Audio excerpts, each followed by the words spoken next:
अस्सलाम वालेकुम। The power production के साथ मैं अब्दुल वहाब दावर। आखिरकार सलमान खान की फिल्म राधे आ ही गई। बहुत इंतज़ार के बाद जो फैंस थे, जो पसंद करने वाले थे, उनका तवील इंतज़ार एक तरह से ख़त्म पजीर हुआ और फिल्म सामने आ गई। लेकिन दिलचस्प बात यह है कि इस फिल्म के अंदर कोई नई बात ही नहीं थी। और सबसे ज़्यादा दिलचस्प बात जो मुझे लगी है कि सलमान खान की आर्मर्ड कार वो फ्लाई भी कर सकती है। सलमान खान ने उड़ती हुई कार का दरवाजा खोलकर हेलीकॉप्टर की तरफ छलांग लगाई और बदकिस्मती से हेलीकॉप्टर का दरवाजा खराब था, जिसकी वजह से वो बंद ही नहीं कर सके। उन्होंने बड़ी कोशिश की दरवाजा बंद हो जाए, लेकिन दरवाजा बंद हो नहीं सका। फिर वो हेलीकॉप्टर तक पहुंच भी के दरवाजे के अंदर दाखिल हो गए और विलन्स का काम तमाम कर दिया। इंडिया वालों की खास बात है कि उन्होंने स्टंट्स के मामले में ना पाकिस्तान, हॉलीवुड, पूरी दुनिया को पीछे छोड़ देना है। तो उन्होंने वो ऐसी एक्सट्रीम लेवल की बोंगियां मारनी होती हैं कि जनाब दुनिया भर के लोग हैरान रह जाएं कि यार ये क्या हो गया, ऐसा भी हो सकता है। बाकी फिल्म के अंदर कोई खास किस्म की स्टोरी नहीं थी। फिल्म की स्टोरी में यही था ना, गैंग का उन्हें सामना करना था कि ये 3 लोगों का गैंग है जो कि पूरे शहर को तबाह करके फैला हुआ या पूरे शहर का सुकून गारत किया हुआ, जिसने इनफैक्ट भाई लोग जिसके आगे बेबस हैं। ये चीज़ थोड़ी सी अजीब थी। मैं इन चीज़ों को समझ सका कि स्टोरी जो है बहुत ज़्यादा पुरानी है, बहुत ज़्यादा आउटडेटेड हो चुकी है। तो बॉलीवुड को इनोवेशंस की ज़रूरत है, कुछ नया करें, कुछ ऐसा करें कि यार पब्लिक देखे तो कि वाह यार ये हुई ना बात, ये चीज़ उन्होंने बनाई, ये अच्छी चीज़ बनाई है। तो इस तरह से बेहतर काम करने की ज़रूरत है, अच्छा काम करने की ज़रूरत है। रिक्वायरमेंट कुछ और है और आप सप्लाई कुछ और दे रहे हैं। फिल्म के अंदर स्टोरी तो पुअर थी सो थी, फिल्म के अंदर डांस भी कोई खास नहीं था, कॉमेडी को रोमांस को सही तरह से जोड़ नहीं पाए और अजीब सी वही एक तरह से घिसी पिटी वही स्टोरी बना के मुझे ऐसा लगता है कि 4-5 फिल्मों का मुरक्कब लिया उन्होंने, 4 बनाया, वो आपके सामने पेश कर दिया, अकेले खाएं। कोई खास चीज मुझे नजर नहीं आई इस फिल्म के अंदर। IMDb पर 1.8 रेटिंग लेके आई है और मेरे ख्याल से पिछले 10 सालों में सलमान खान की जितनी फिल्में आई हैं उनमें सबसे वो रेटिंग ये फिल्म लेके आई है।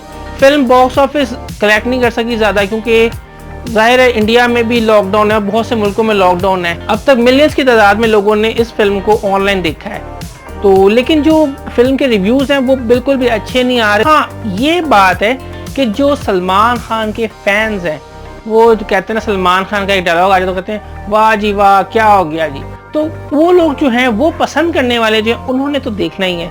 मगर अक्सरियत की राय है कि फिल्म की स्टोरी अच्छी नहीं थी, फिल्म अच्छी नहीं थी, कोई खास बात नहीं थी, फजूल किस्म के एक्शंस और फजूल किस्म के स्टंट्स थे उसके अंदर, कोई मतलब मज़ेदार चीज़ नहीं लगी, कोई जिस तरह पहले एक बात होती थी किसी ज़माने में। और दूसरी बात यह है कि लोगों का जो ट्रेंड है, जो लोगों का एक तरह से माइंड सेट है, वो ऐसा से चेंज हो रहा है। अगर आप स्टोरी पर कॉन्सेंट्रेट नहीं करेंगे तो आगे चल के लोग यही रेटिंग देंगे जो आजकल आ रही है। तो फिर भी मैं कहूँगा कि चलो यार जो भी है, सलमान खान की फिल्म है, सलमान खान की फिल्म आती तो लोग इंतज़ार करते हैं कि यार कब आएगी, और आती तो लोग देखते हैं कि यार क्या इसमें है। तो खैर एनीवेज फिल्म के अंदर पॉजिटिविटीज़ भी हैं, कुछ उन्होंने अच्छी चीज़ें भी डालने की कोशिश की हैं कि उन्होंने दिखाया है कि ड्रग माफिया का मुकाबला करें, ड्रग का इस्तेमाल ना करें, उनके अगेंस्ट आप पुलिस की मदद करें। वैसे ड्रग्स को कंट्रोल करना बहुत मुश्किल हो गया, ड्रग्स एक बहुत बड़ा इशू भी है हमारी सोसाइटी का, नौजवानों में बहुत ज़्यादा पॉपुलर हो गया है, तो बहुत ज़्यादा ड्रग्स को यूज़ करते हैं। इसकी रोकथाम होना बहुत ज़रूरी है। सिर्फ फिल्म बना लेने से ड्रग्स की रोकथाम नहीं हो सकती। फिल्म के अंदर ये भी अच्छी बात थी कि उन्होंने दिखाया कि हीरो को मार पड़ रही है, कोई विलन है तो उसको बचा के जा रहा है। ये चीज़ें जो हैं ये भी हो जाती हैं रियल लाइफ में कि बाज़ बड़े से बड़ा जो होता है पुलिस वाला या कोई बहुत बड़ा कोई ऑफिसर होता है, ट्रेन ऑफिसर, उसके सामने जब किसी मुजरिम से सामना होता है तो मुजरिम बाज़ बहुत तगड़ा होता है, तो ऐसा भी हो जाता है। फिल्म के अंदर ये उन्होंने दिखाने की कोशिश की है, लेकिन जिस तरह से विलन का खात्मा किया गया वो भी एक मज़ाक़ा खेज़ है। फिल्म के अंदर जैकी श्रॉफ ने भी अपना कैरेक्टर प्ले किया है और एक पुलिस ऑफिसर का रोल निभाया, अच्छी तरह से उन्होंने परफॉर्मेंस दी है। ठीक है, जो कैरेक्टर की डिमांड थी उसको फुलफिल किया, लेकिन एक्शंस वो नहीं कर सके जैसा किसी ज़माने में एक्शंस करते थे, एक्शन हीरो के तौर पर थे तो लड़ते थे। अब वो दिखाया कि उन्होंने मार ही खाई, लड़ने बैठे भी हैं तो विलन से मार ही खाई है। तो ये चीज़ थोड़ी सी मुझे अजीब लगी है कि जैकी श्रॉफ का वक्त के साथ साथ उनकी जो है ना स्पेशलिटीज़ वो भी चेंज होती जा रही हैं। फिल्म की काफ़ी बड़ी स्टार कास्ट थी, बहुत से नए एक्टर्स, नए चेहरे मुतारिफ हुए हैं, यंग टैलेंट को आने का मौका भी मिला है, तो हम उनके लिए नेक तमन्नाओं का इजहार भी करते हैं।